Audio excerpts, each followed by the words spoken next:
All right, good evening, class. This is Mr. Dearbone, and this is our final chapter for lecture, and this is chapter 16, participating in groups and teams. So we talked a little bit about small group communication in the last session. This time we'll focus on how to participate in groups and teams. Now, we are all obviously part of different groups.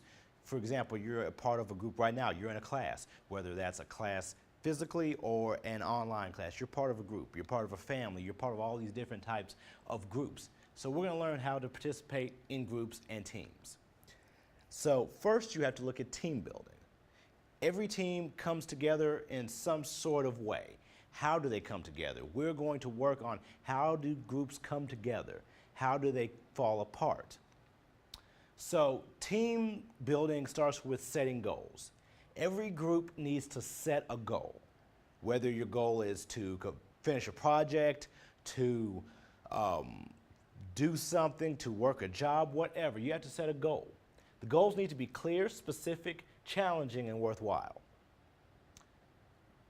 Once you've determined what your goal is, you need to determine roles. Who is going to do what within the process of making this goal happen?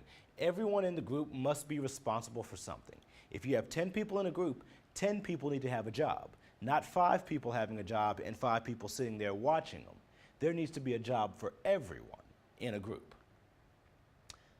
So within a group emerges usually a leader. So the leader is an influence process that includes any behavior that helps clarify a group's purpose or guides the group to achieve its goals. A leader is a person who is assigned or selected to take the leadership role of a group or team. You look at the presidential election. Our leader of the country was selected or appointed by the group being the American citizens. So they were appointed to the leadership. President-elect Donald Trump is now been selected. Sometimes leaders tend to just emerge. Maybe out of the group, one person kind of steps up and starts taking on the leadership role without necessarily being charged and told you're going to be the leader. Sometimes people just take on the leadership role. So what determines a leader's success or failure? First, you look at task needs. This is the needs related to the content of the job to be done and all behaviors that lead to the completion of it. So these are the nuts and bolts of a job. These are the things that have to be done in order for a job to happen and for it to be successful. So these are the steps to actual working. Whereas you have maintenance needs. This is related to organizing and developing a group so that members can realize personal satisfaction from working together. So these are the ways that you team build, the way that you feed the organization to where everybody's happy, where they feel productive, where they feel like they want to work, that they get satisfaction out of a job well done. So leadership styles and behavior. Leadership and task or relationship orientation. This is when you initiate a structure, a dimension of leadership style that focuses on getting the job done. So if you are a taskmaster, if you're the type of person that you really don't care about small talk or everybody's emotions and feelings, you just want to get the job done, then that's how you initiate structure.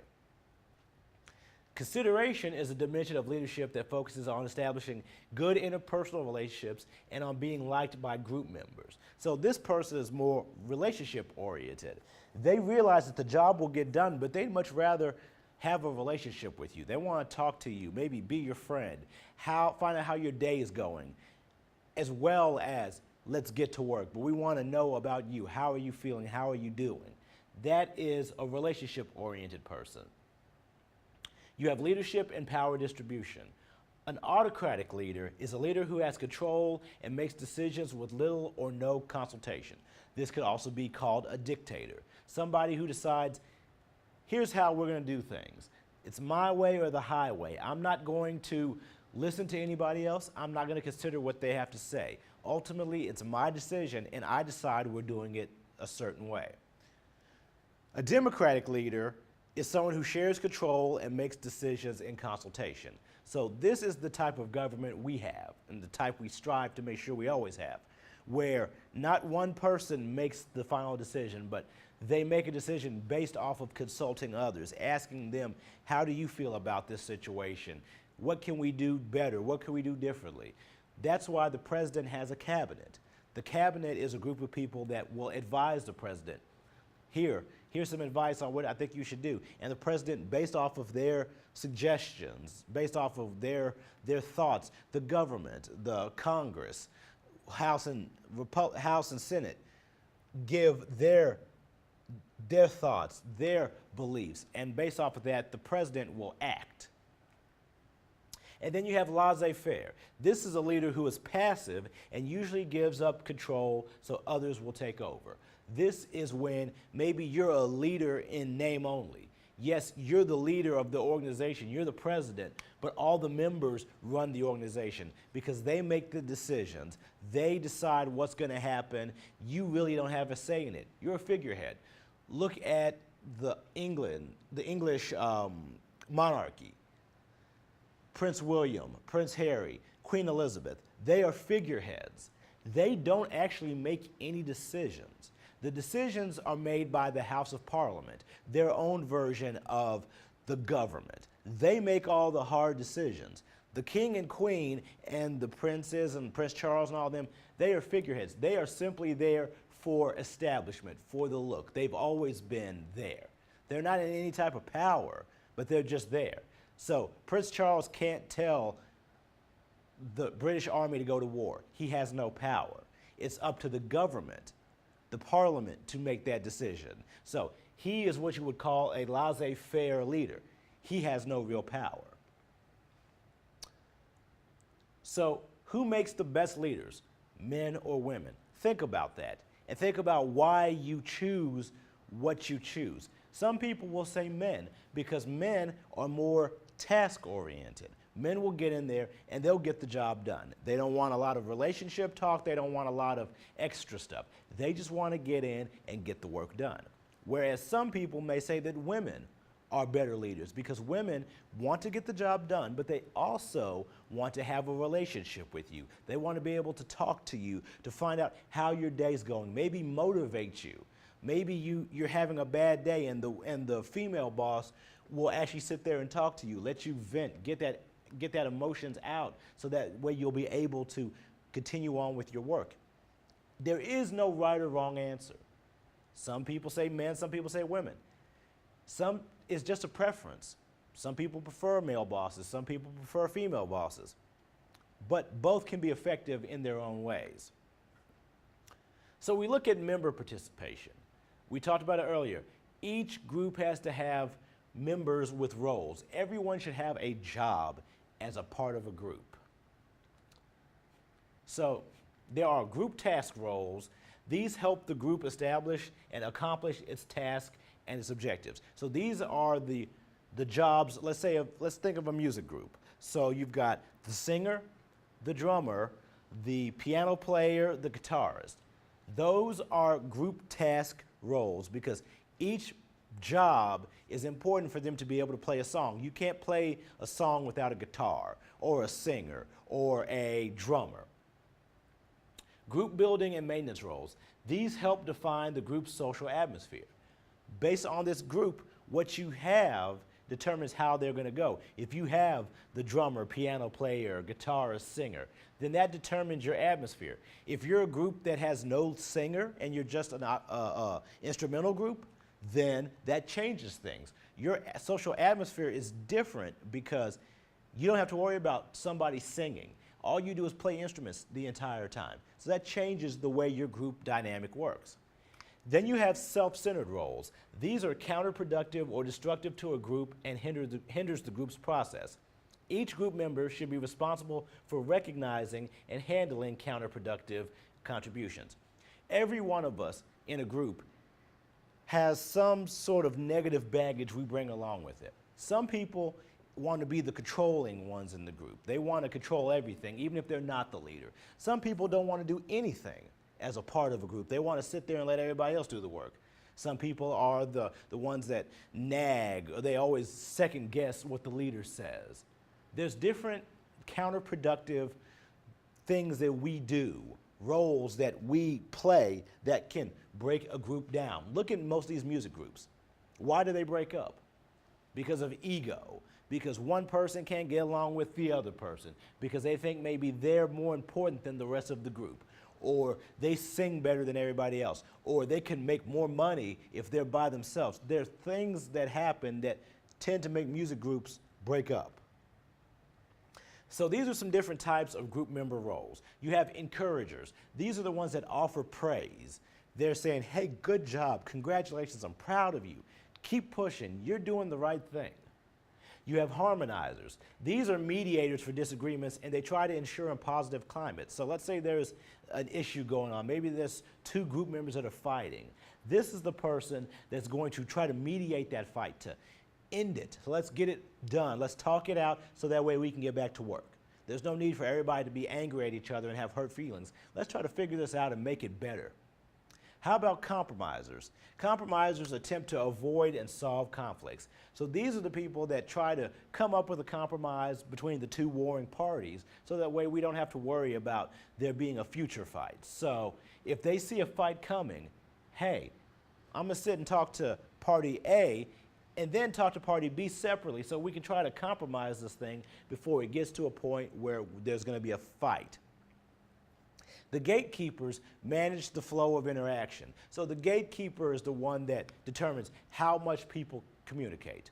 These are generally called the sergeant at arms. Sergeant at arms of most organizations or groups are the ones that pretty much limit how much people communicate. Maybe it's the gatekeeper or the sergeant at arms says, you have 2 minutes to make your case. You have 2 minutes to make your argument. From there, after your 2 minutes are up, that's when it's up to the gatekeeper to shut it down and then move on. Standard setters.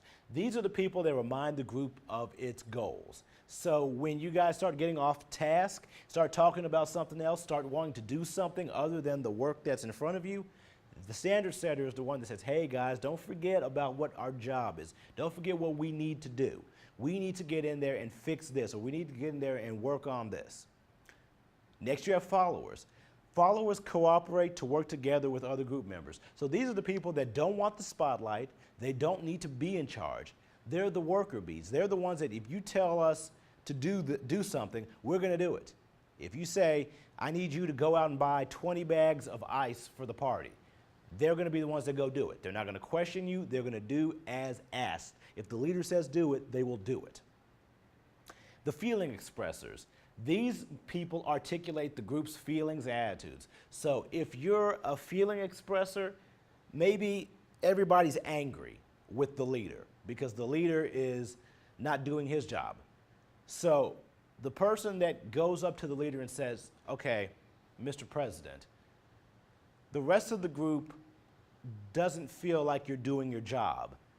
That's the feeling expressor's job, to speak on behalf of the group and let either the president or somebody else in the group who's maybe not doing whatever they feel they should be doing to give them the information, to relay that information to them. So on the flip side, we have self-centered roles. These are the roles that tend to break down groups. You have the aggressors. They deflate others to make themselves look better.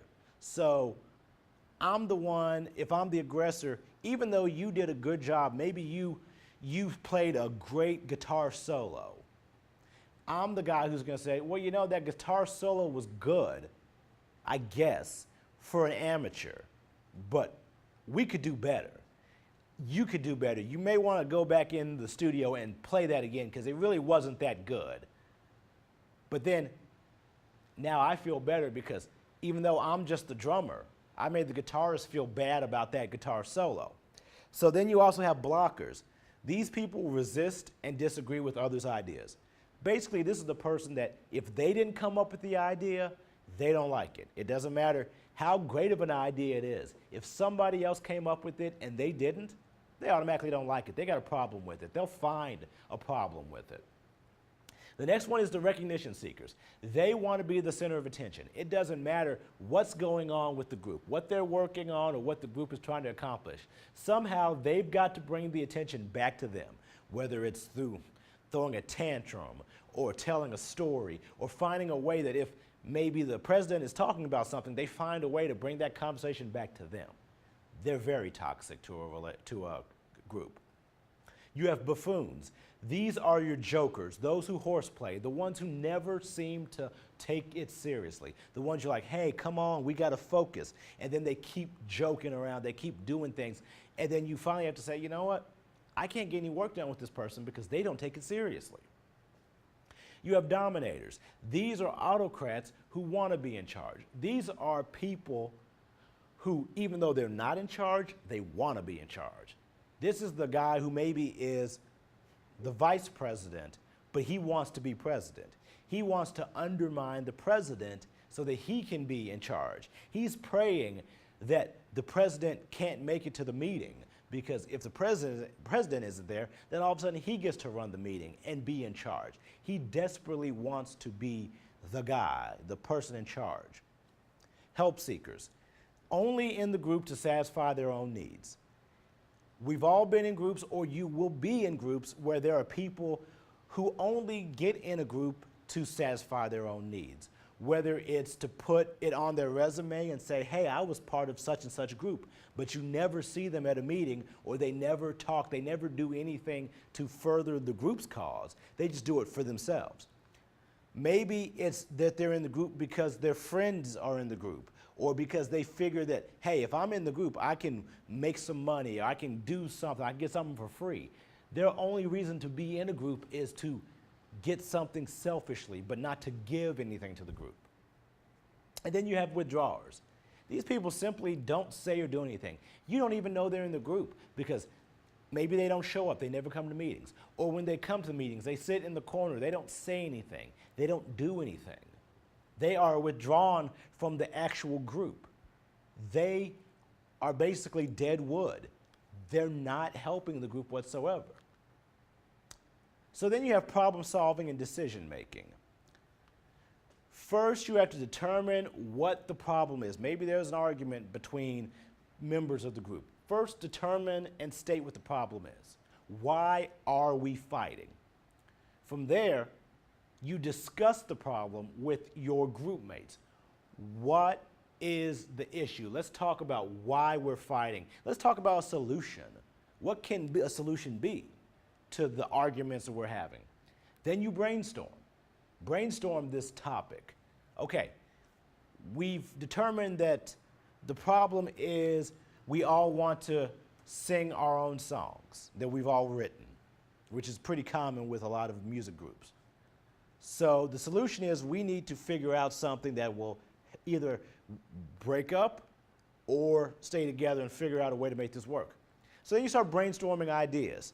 Okay, maybe we all take turns singing our own songs. Maybe one person becomes the songwriter and then we don't have to worry about it. Maybe we sing other people's songs so that way nobody is a songwriter or has to worry about singing somebody else's songs. Then maybe you've brainstormed via technology. Now that we have social media and the internet, we can come up with anything we want to. So maybe you don't come up with an idea just off the top of your head that you like. So you go online, you Google bands, music groups, how they survived, and you read an article that talks about how certain bands have lived on for 40, 50, 60 years. Using that social media, using that technology that's at your fingertips. And then finally, after you've done all that, hopefully you reach a group consensus. Maybe you guys as a group realize that, okay, we just want too many different things. Let's break up.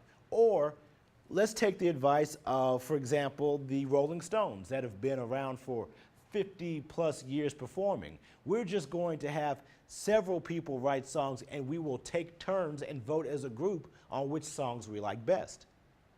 Now you've reached a group consensus.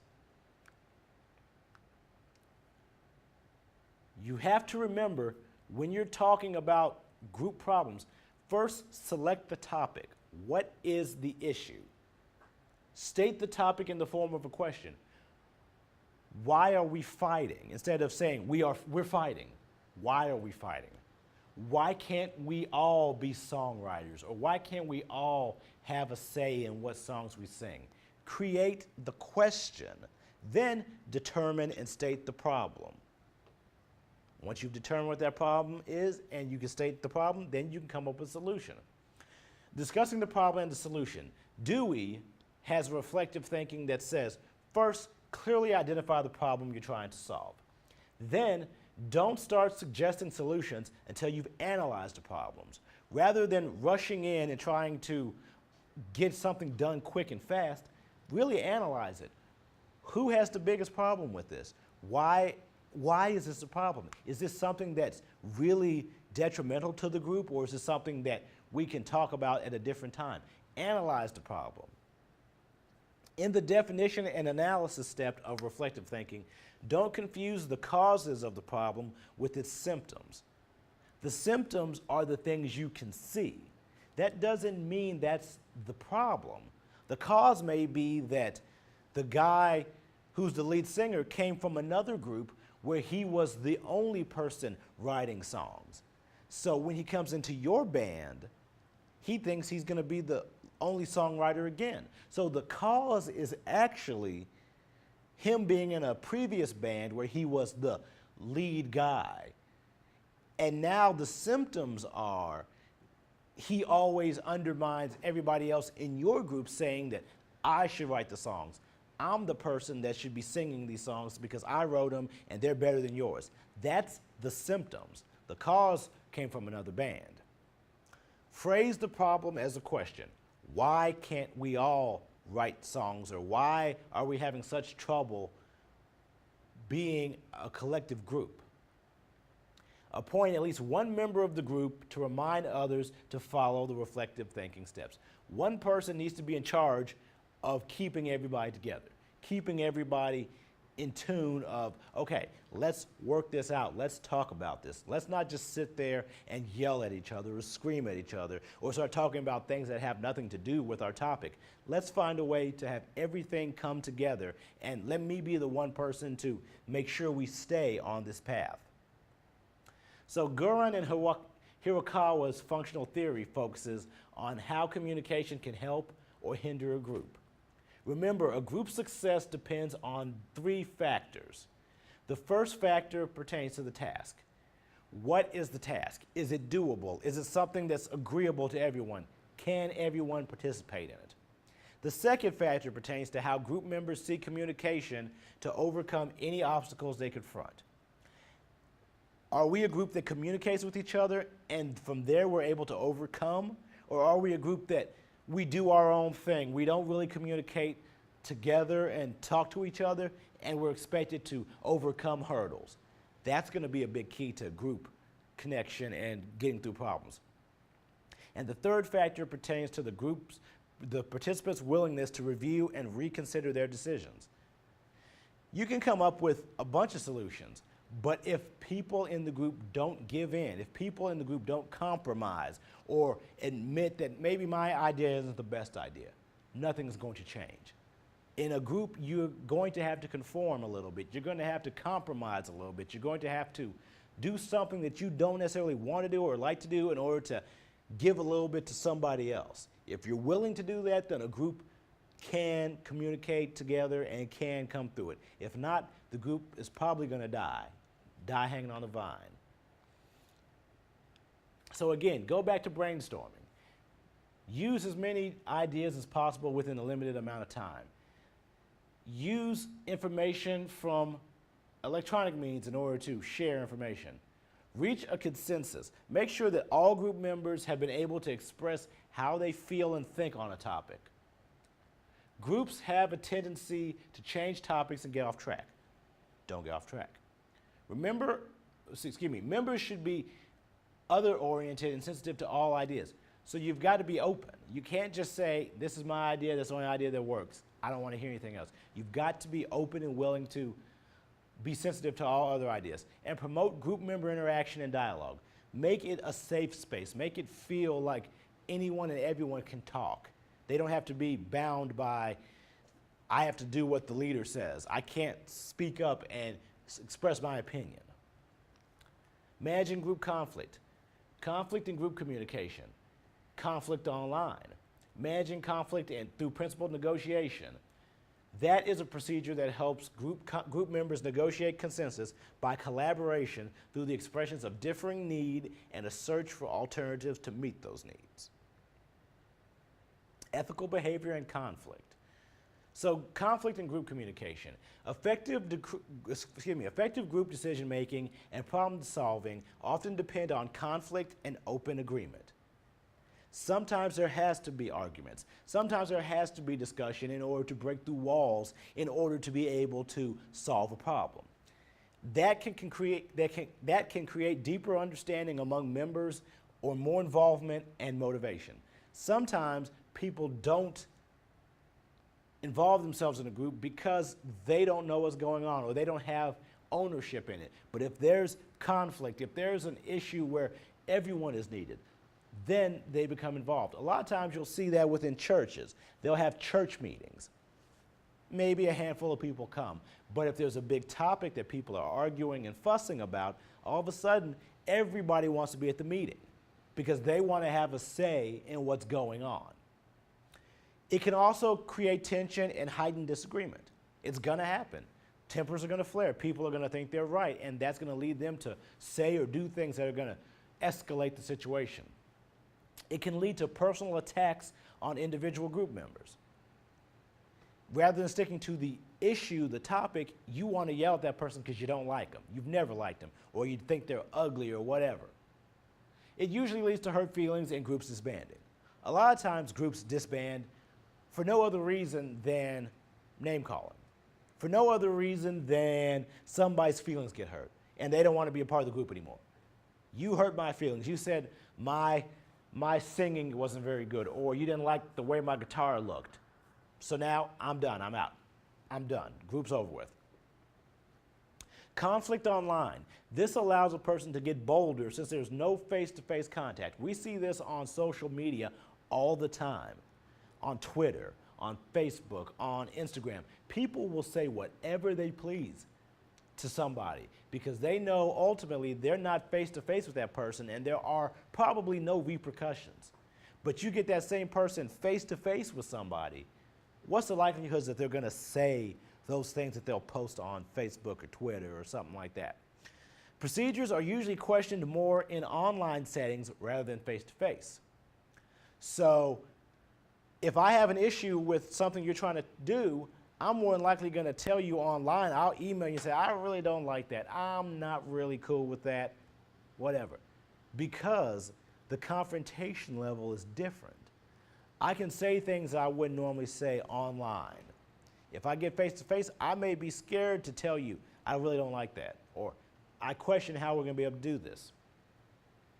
Conflict can be over the use of technology itself so that it can be used effectively. Sometimes it's just, how do we use our Facebook page? You want to use it for business, I want to use it for social. I think we should promote this. I think we should put this on the Facebook page where you don't.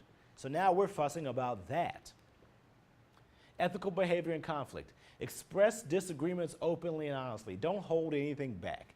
If you're going to have the discussion, the argument, whatever, you need to get all of that information out there. There's no good thing that comes from holding it in. Nothing. Stick to the issues. If it's not germane to the topic that you're talking about right now, don't bring it up. Use rhetorical sensitivity when presenting your disagreements. Understand that not everybody is going to feel the way you feel about it.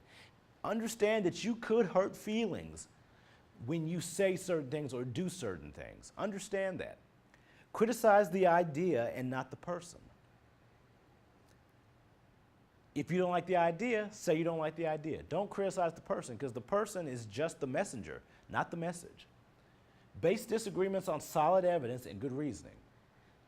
Don't come out with some weird, wacky reason why you don't like something. If you've got solid facts and figures to back it up, by all means, put it out there. But if you're just saying, I don't like it because it seems stupid, that's not good logic or reasoning. Be receptive to disagreements. Understand they're going to happen. When you're in a group, they're going to happen. It just automatically tends to go that way because everyone has different thought processes, believes different things, and that's okay. Always remain calm even if someone attacks you. If somebody calls you a name, they try to attack your character or who you are. That's fine, let them. Don't worry about them. Don't escalate it by yelling and screaming and returning fire, because as soon as you do that, now you go from a situation where it could have been diffused and you could have come to a resolution to a situation where there's no resolution in sight. Look for ways to integrate ideas and negotiate. Look for ways to put everybody's ideas together and negotiate to where there's a happy medium between yourself and everyone else in the group. So how do we evaluate small group performance? First, you look at, are we using our time efficiently? If we start our meeting at 5:30 and it ends at 6:30, are we using every minute of that meeting to further our goals, to further our cause? Or are we sitting talking? Are we playing on our phone? Are we getting sidetracked and looking at things that don't matter? Does everyone have an opportunity to participate? If you've got 10 people in the group, are all 10 people getting to talk? Are all 10 people getting to be a part of the action? Or are they, maybe 5 people are working and 5 other people are sitting there just kind of looking at the crowd and listening to them? Do some people dominate the discussion? Are there certain people that you can't get a word in otherwise because all they do is talk? They're the only ones talking, words, words, words, words, words. And you try to get 2 words in there, then they start talking again. Does each person bring adequate information and research to the discussion? Are some people talking just to talk, or are they actually contributing something to your conversation? Is the atmosphere free from personal conflict? Is there baggage hanging up there? Is there somebody doesn't like the other person, that's why it feels real awkward and tense in the room? That can hurt a group. Does the group communication stay within the agenda? Again, are you talking about what you need to get taken care of, or are you talking about what movie you're going to see, where you're going for dinner?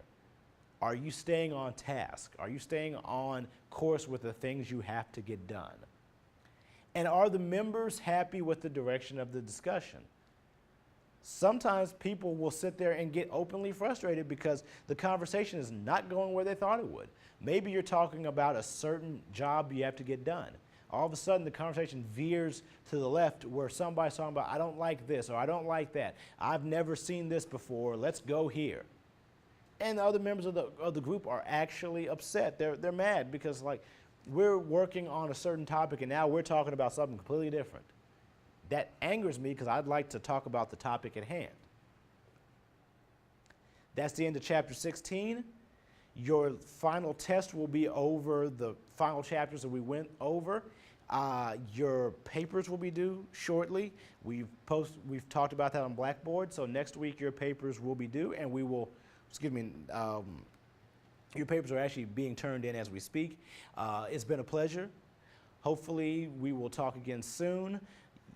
Stay tuned on Blackboard. I will put the rest of your information as far as grades, as far as the things we're doing to wrap up the semester. But again, it's been a pleasure working with you all, and I hope to see you down the line, maybe here at WKU or somewhere else. It's been a pleasure. Take care.